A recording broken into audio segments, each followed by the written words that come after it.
ketiganya adalah selamat dunia dan akhirat. Jadi banyak orang yang berupaya keras agar hidupnya mendapatkan kebahagiaan, hidup mulia dan selamat dunia akhirat. Berupaya agar mendapatkan hal itu. Nah, saya hari ini akan mengatakan tentang kebahagiaan. Bahagia ini adalah satu karunia Allah yang diberikan Allah kepada hamba-Nya. Karena ini karunia Allah semua. Jadi Allah menurunkan sakinah kepada hati-hati yang orang yang beriman. Nah, sakinah itu adalah bahagia. Hanya Allah yang menurunkan kebahagiaan ke dalam hati hamba-Nya. Jadi bahagia itu bukan di dalam harta. Tidak sedikit orang yang dapat harta, hidupnya tidak bahagia. Saya pernah punya beberapa teman yang hartanya banyak, tapi hidupnya gelisah. Kemana-mana sehari itu bawa semua gitu kan. Tapi gelisah hidupnya. Rumah yang mewah itu tidak bisa dinikmati oleh beliau. Mobil 22 harganya 1 miliar, 2 miliar, tapi hidupnya tidak bahagia. Kalaupun itu bahwa bahagia itu dalam harta, ya Allah juga nggak adil. Kalau bahagia hanya yang punya harta, bagaimana yang tidak diamali dengan harta? Katanya juga bahagia dalam kedudukan. Tidak sedikit orang yang dapat kedudukan itu tidak bahagia. Bisa mikirin apa yang diperbuatnya, bagaimana mempertahankan kedudukannya. Dan tidak sedikit orang yang dihinakan dengan kedudukan. Dan kalau untuk bahagia itu dalam kedudukan, bagaimana orang yang tidak punya kedudukan? Apakah tidak bahagia? Kalau hanya bahagia dan kedudukan, Allah tidak adil.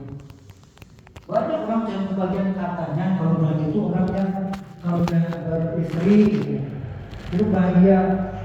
Banyak orang yang setelah berumah tangga kacau balau hidupnya.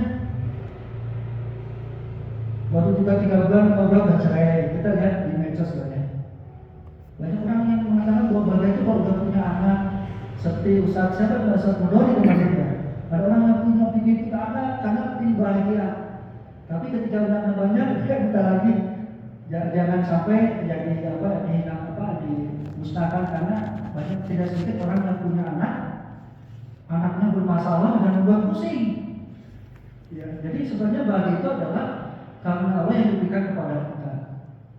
Nah, bahagia itu adalah kondisi spiritual, kondisi psikologis yang Allah berikan kepada kita. Dalam ilmu tauhid, bahagia itu adalah suatu kondisi di mana sudah tidak ada ilah selain Allah di dalam hati kita. Dalam ilmu tauhid ya, kalau seorang hamba sudah dikaruniai tidak ada ilah selain Allah, dia akan bahagia, lahir dan batin. Karena meyakini semua dalam genggaman Allah, rezeki kekuasaan semua dalam genggaman Allah SWT. Jadi orang yang dalam hatinya tidak ada ilah selain Allah, betul-betul hatinya dipenuhi oleh Allah SWT, itu akan bahagia. Karena kalau hamba yang sudah dikarunia Allah satu ilah selain Allah, akan dikarunia dengan rasa ridho, syukur, sabar. Kan kunci kebahagiaan itu adalah syukur, sabar, ridho. Kalau udah orangnya itu udah akan bahagia. Apapun terjadi, kalau dia dikasih ujian keterbatasan, dia sabar. Kalau dia dikasih kemewahan, dia bersyukur. Kalau dia dikasih ujian, dia ridho. Udah beres. Karena dalam keterangan bahwa sungguh ajaib orang beriman. Kalau dikasih keberlimpahan, dia bersyukur. Kalau dikasih keterbatasan, dia bersabar. Dan dua-duanya adalah baik buat dia. Dia maafkan aja apapun terjadi. Jadi betul-betul kalau orang udah tidak ada ilah selain Allah, insya Allah itu bahagia. Ya, jadi kalau udah orang tadi udah dapat ketauhidan, dia akan ridho, akan sabar, akan syukur. Karena ciri orang yang tidak bahagia biasanya ada tiga kondisi. Jadi hidupnya itu menderita aja. Terhadap masa lampau dia tidak menerima. Ada orang yang melankolis, ada kejadian yang negatif, kejadian yang betul-betul menderita, jangan dulu dia kebayang-bayang terus. tidak bisa melupakan kepedihan itu. Banyak kan mereka itu kayak misalnya disakiti, dizolimi, dia tuh teringat-ingat terus. Dan harinya tidak bahagia karena tidak bisa melupakan dengan sesuatu yang negatif pada dirinya. Dia itu menderita. Nah, supaya nggak menderita, dia harus apa? Harus ridho terhadap apa yang terjadi. Ridho dan taubat. Karena selama orang yang dikasih ujian itu tidak ridho, terus aja masalahnya mengikuti dianya sehingga hidupnya hari ini tidak bahagia. Banyak orang begitu. Ketika turun jabatan, terus ditipu sama orang, disakiti, tidak bisa melupakan, otomatis hidup harinya hari yang tidak bahagia karena tidak bisa melupakan. Dan kedua, ciri yang tidak bahagia juga adalah dalam masa depan. Dia cemas. Nanti bagaimana anak? Nanti bagaimana saya ke depannya, penyakit saya bagaimana? Terus memikirkan yang terjadi. Itu sangat harap pada ini. Apabila seseorang cemas terhadap masa datang yang belum tentu terjadi, pasti hidupnya akan menderita, tidak bahagia. Jadi itulah 3 ciri yang tidak bahagia. Sehingga ya bagi kita adalah berusaha keras bagaimana berjuang keras untuk mencoba atau menghilangkan ilah selain ilah dalam hati apa tiada Tuhan selain Allah dalam hati kita. Jadi kita cukup Allah aja, angkat hidupnya. Ya, karena kalau dalam hati kita sudah mendominasi, dia qanaah. Qanaah itu adalah satu karunia Allah yang diberikan pada hamba. Merasa cukup, merasa puas terhadap apa yang dikasihkan pada kita. Orang kita itu ada kalau tidak merasa cukup, dikasih ini merasa tidak cukup. Mohon maaf ya, ada orang yang memang tidak qanaah, walaupun hartanya berlimpah merasa tidak cukup, terus saja dikorupsi, menganggap orang lain karena merasa tidak qanaah. Jadi saya berharap kalau ingin bahagia, intinya adalah kita berusaha keras, bermujahadah, bersungguh-sungguh agar kita betul-betul dalam hati kita hanya Allah yang menghubungi. Insya Allah hidupnya aman Pak, tidak cemas, tidak apa-apa, tidak cemas. Kalau dia punya harta, hartanya tidak merasa menderita lah. Pokoknya apabila hamba udah karunia kondisi begini adalah orang yang insya Allah dia bahagia lahir dan batin. Ya, dia akan hidup di dunianya dan insya Allah nanti Allah kasihkan kasihkan pahala yang sangat berlimpah. Jadi Ramadan ini adalah Ramadan bulan untuk mencoba menguatkan atau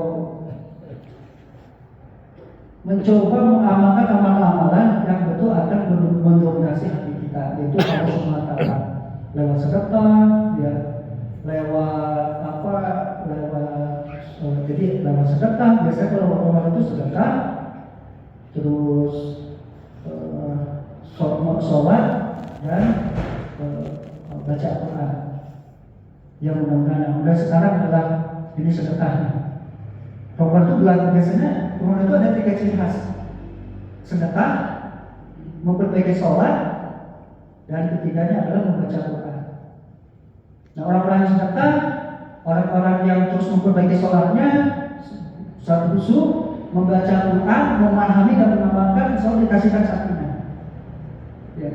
Orang yang betul-betul meningkatkan sholatnya, diperbanyak, ya.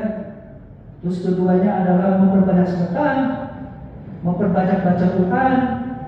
Insya Allah kalau kita betul-betul ikhlas maksimal, insya Allah dikasih sakinah sama Allah SWT.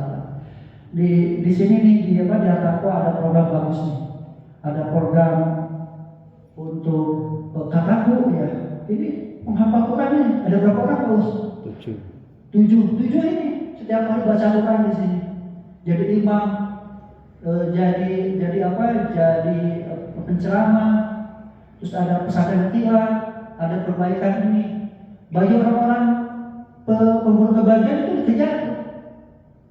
Banyak orang yang sengaja mencari dana, mencari nafkah untuk memenuhi sedekah ini.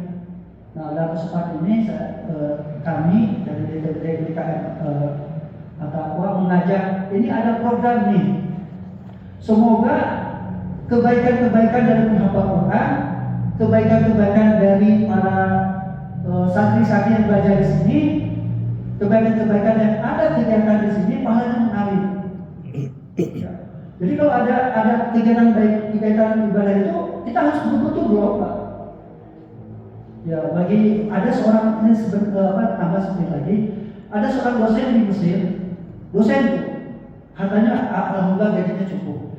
6 bulan dia sengaja jadi supir taksi Pak, supir taksi untuk menambah penghasilannya. Ketika ditanya apa yang dilakukan, kita kan tidak cukup dari penghasilan.